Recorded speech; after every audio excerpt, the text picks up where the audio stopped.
আর পর্দা করা হচ্ছে ফরজে দায়িম, সব সময়ের জন্য স্থায়ী ফরজ। শুধুমাত্র মাহরাম পুরুষ, তাদের সামনে, মাহরাম পুরুষের সামনে আপনি মাথায় কাপড় না রাখতে পারেন, হাত পা খোলা রাখতে পারেন, কিন্তু পরপুরুষের সামনে গেলে ইল্লা মা জহারা মিনহা, সমস্ত শরীর আপনি ঢাকবেন। তবে স্বতঃস্ফূর্তভাবে, সততই যে জিনিসটুকুন বেরিয়ে যায়, যেমন পা বেরিয়ে যেতে পারে, যেমন হাতের কবজি পর্যন্ত বেরিয়ে যেতে পারে, কেউ কেউ বলেছেন চেহারাও বেরিয়ে যেতে পারে, এটুকুন আল্লাহ তাআলা ক্ষমা করবেন।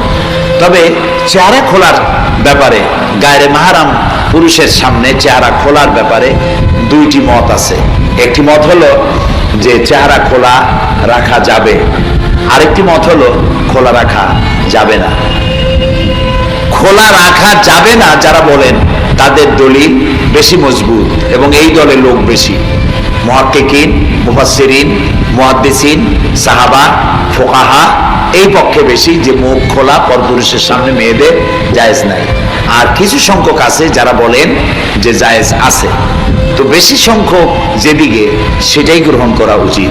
মুখ ঢেকে রাখাই নিরাপদ, কারণ আমরা জানি মানুষের সৌন্দর্য সব থেকে বেশি ফুটে ওঠে মানুষের শরীরের কোন অংশে? চেহারায়। এই যে একটা পুরুষ একটা মেয়ে লোক দেখে পাগল হয়ে যায় তাকে বিয়ে করার জন্য, এবং না পাইলে পরে আত্মহত্যা পর্যন্ত করে অবৈধভাবে, হয় না এমন? আবার একটা মেয়ে লোকও একটা পুরুষের জন্য এরকম পাগল হয়ে যায় তাকে পাওয়ার জন্য। এই যে উভয়ের জন্য পাগল হয়, কি দেখে? ঠ্যাং দেখে, হাত দেখে, কি দেখে পাগল? চেহারা দেখে। মুহাক্কিকিনদের যুক্তি বলিষ্ঠ যে সেই সৌন্দর্যের কেন্দ্র, সেন্টার যেটা, সেটাই যদি খোলা থাকে তাহলে পর্দা করে লাভটা হলো কি? এই জন্য চেহারাটা পরপুরুষের সামনে ঢেকে রাখাই হচ্ছে সব থেকে গুরুত্বপূর্ণ। চেহারাকে ঢেকে রাখুন। কোরআন শরীফের সূরা নূরের মধ্যে আল্লাহ তাআলা বলেছেন, প্রত্যেকটি বয়সপ্রাপ্ত মেয়ের, মহিলাদের এমন একটি চাদর পরতে হবে যে চাদরটা পরলে পরে মাথাটা, গলাটা, বুকটা ঢেকে যায়, এরকম চাদর পরতে হবে। আল্লাহ ফরজ করেছেন। কে ফরজ করেছেন? আল্লাহর হুকুম মানবেন যেখানে, শান্তি পাবেন সেখানে। আল্লাহর হুকুম ভাঙবেন যেখানে, বিপদে পড়বেন সেখানে। এই যে মেয়েদের মুখে এসিড নিক্ষিপ্ত হয় বাংলাদেশে, বর্তমান জোট সরকার এসিড নিক্ষেপের শাস্তি করেছে, সর্বোচ্চ শাস্তি মৃত্যুদণ্ড। আমরা এই ব্যাপারে নিশ্চিত যে বাংলাদেশে কোনো বোরখা পরা মেয়ে লোকের উপরে এসিড পড়েছে বলে আমাদের কাছে কোনো, আমাদের জানা মতে এরকম খবর নাই। আমি তো জানি না, আপনারা জানেন নাকি বোরখা পরা মেয়েদের মুখে এসিড পড়েছে? আপনারা শুনেছেন কখনো? শোনেন নাই। বোরখা পরলেই, বোরখাটা পরা মানে বোরখার ঢাল। বোরখাটা কি ঢাল? ঢাল কি করে? অস্ত্র ঠেকায়। পরপুরুষের চোখের নজরটা, এটা হলে রাসূল করিম সাল্লাল্লাহু আলাইহি ওয়াসাল্লাম বলেছেন বিষাক্ত তীরের চাইতেও মারাত্মক।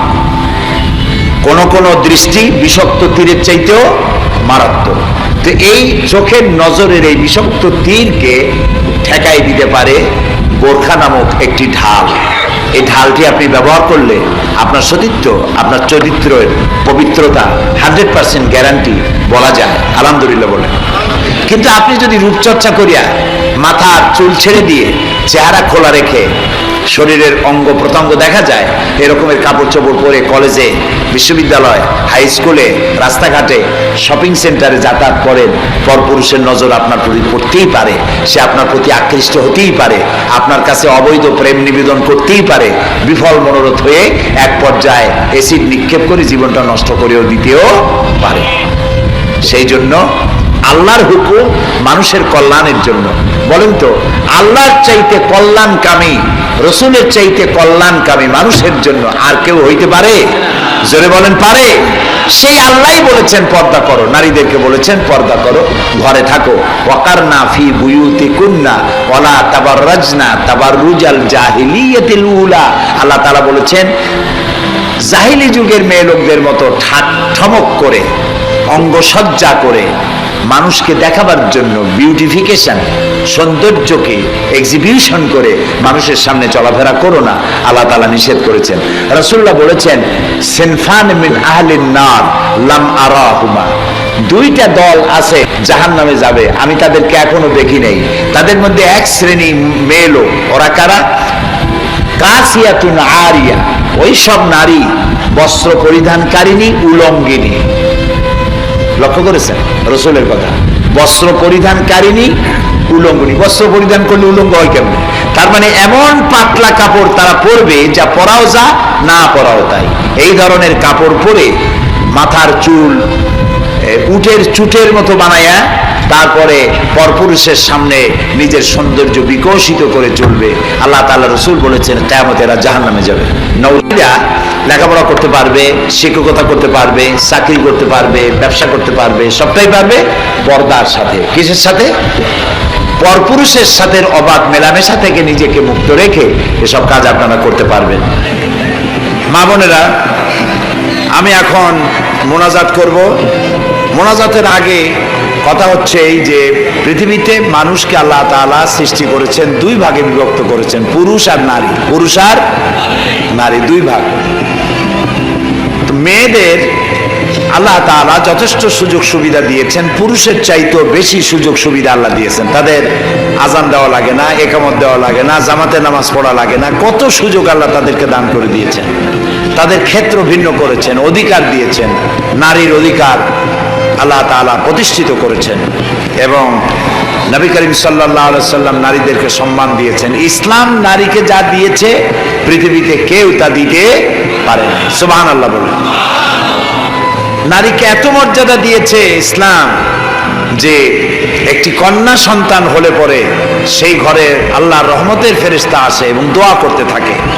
কিন্তু পুত্র সন্তান হলে পরে তার জন্য দোয়া করা হয়, ফেরেশতা আসে, এমন কথা নাই। কাজে আপনাদের সব থেকে ভালো হবে এই যে ইসলামকে জানা। না জানলেই আপনি ইসলাম সম্পর্কে যে যা বলে সেইটা শুনে আন্দাজে একটা ধারণা নেবেন। এই জন্য স্পষ্ট ধারণা নিবেন। লেখাপড়া, রাজধানী শহরে যারা থাকেন লেখাপড়া জানারই কথা। ইসলামী বইপত্রের অভাব নাই, আর ইসলামিক ক্যাসেটেরও অভাব নাই, আলহামদুলিল্লাহ বলে। সেই জন্য আপনারা কোরআন এর ব্যাখ্যা এবং ইসলামী আদর্শের বইপত্র আছে, এগুলি আপনারা যাওয়ার সময় কিনে নিয়ে যাবেন।